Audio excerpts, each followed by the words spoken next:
August 1st, 1991, Philadelphia, after midnight. Chester Hollman pulled over to ask a police officer for directions to a nightclub. That officer told him to move along.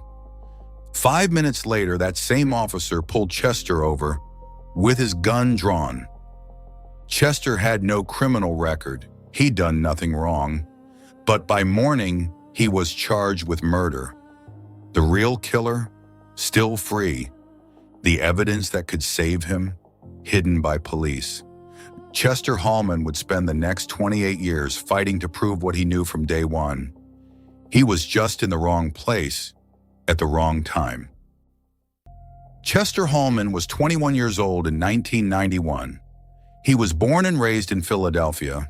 He had no criminal record, not even a parking ticket.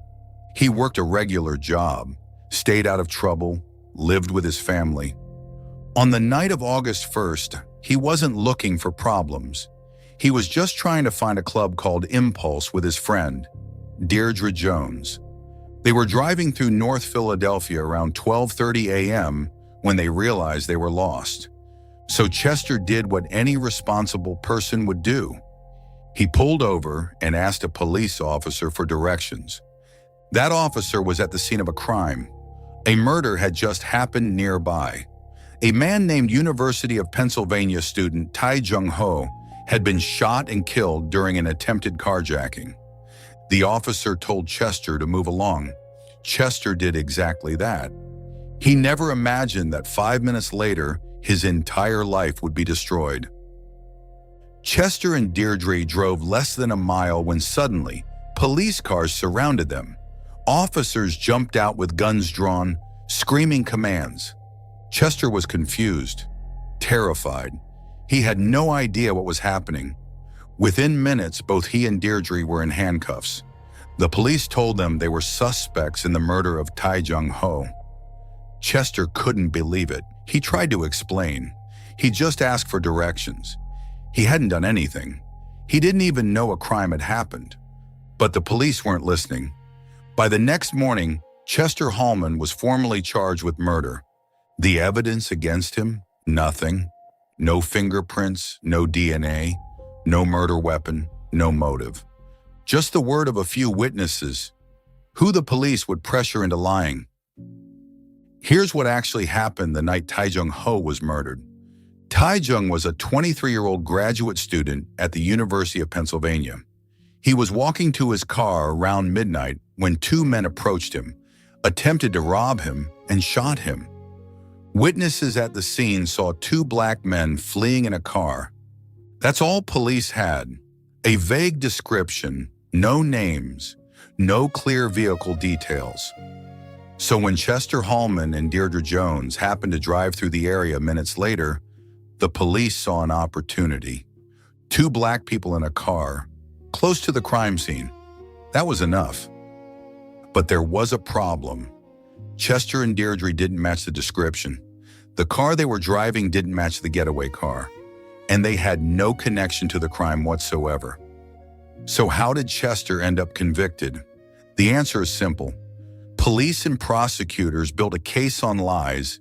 They pressured witnesses, they hid evidence, and they buried the truth. The prosecution's entire case rested on eyewitness testimony. But here's the thing about those witnesses. They didn't actually identify Chester at first. In fact, when police first showed them photos, multiple witnesses said Chester was not the person they saw. But the police didn't accept that answer. They brought the witnesses back, again and again. They pressured them, coached them, told them they needed to be sure.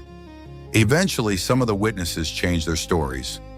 One witness, a 15-year-old boy, later admitted he felt intimidated by police. He said detectives told him what to say.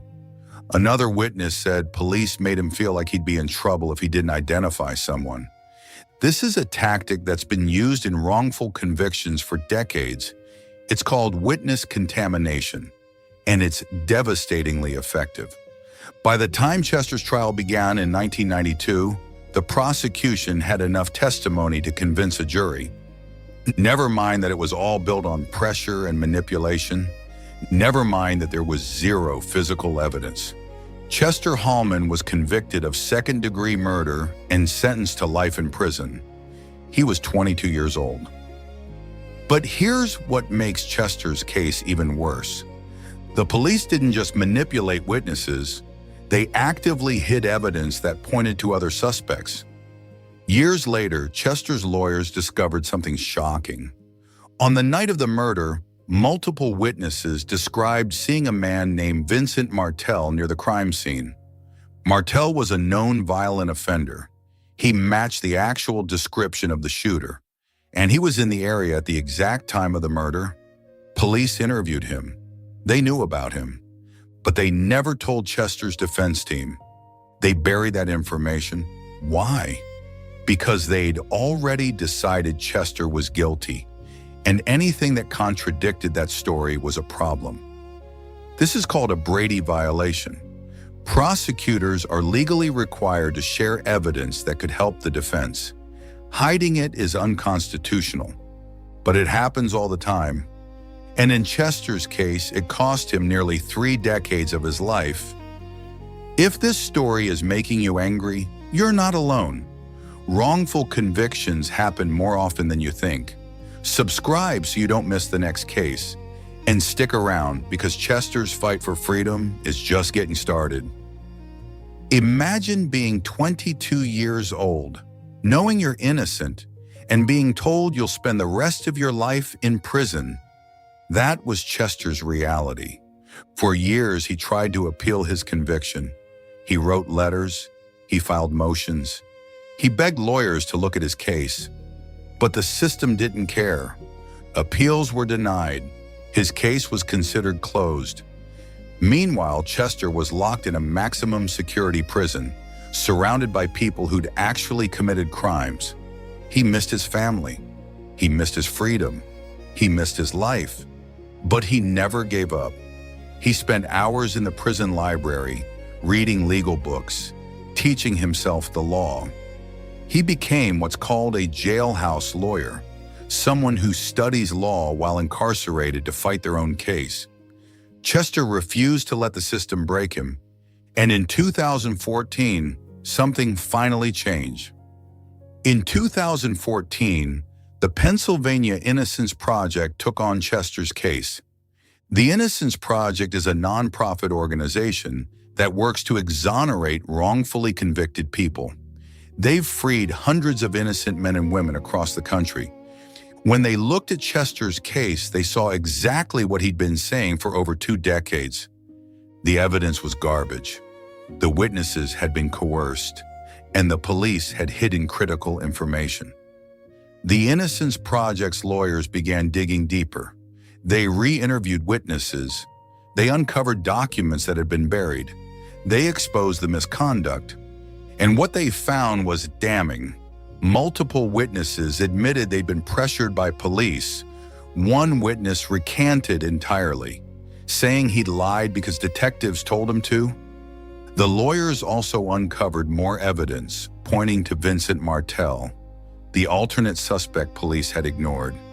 They discovered that Martell had been involved in multiple violent crimes around the same time as Tae Jung-ho's murder, and yet police never seriously investigated him.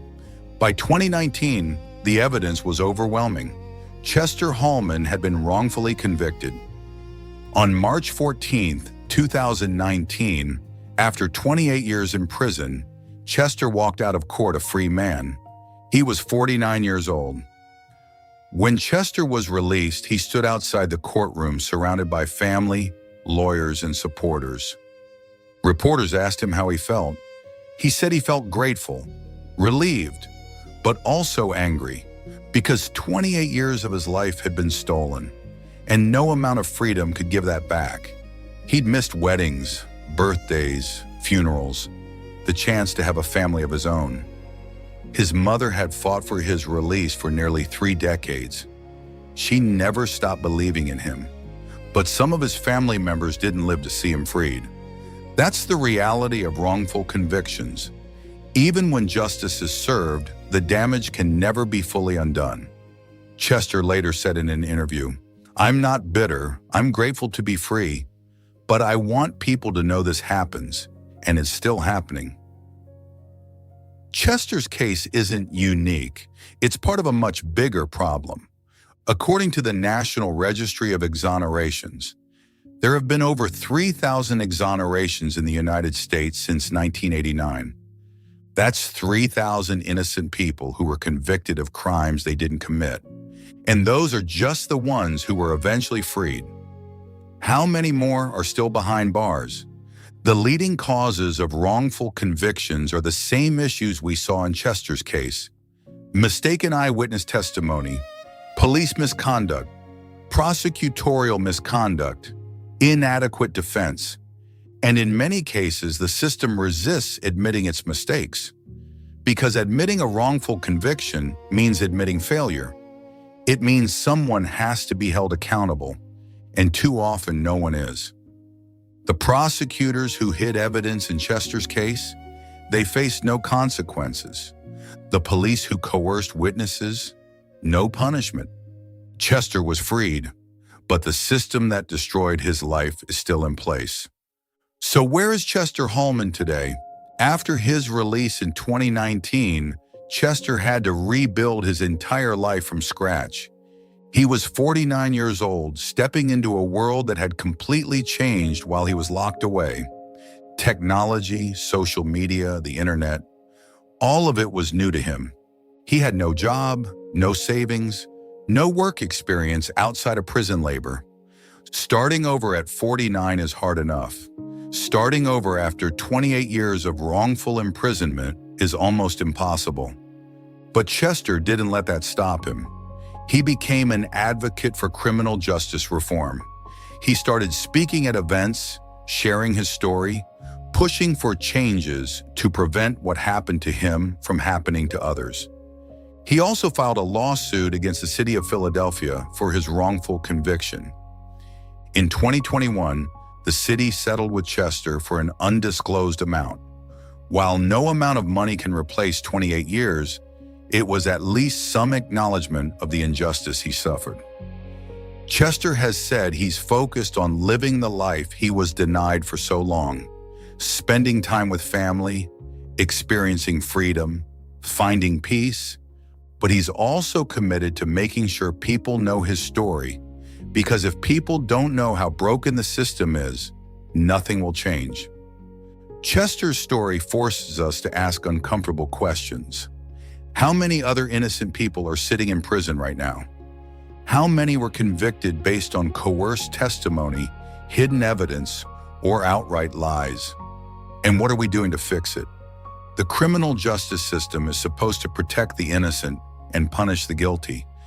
But when it gets it wrong, the consequences are devastating. Chester lost 28 years, but he's one of the lucky ones. He got out. There are people who died in prison still proclaiming their innocence. There are people who took plea deals for crimes they didn't commit because they were too scared to risk trial. This isn't just about Chester. It's about a system that values convictions over truth. And until that changes, cases like Chester's will keep happening. If you want to see more stories like this, hit that subscribe button. And if this case made you think, drop a comment below.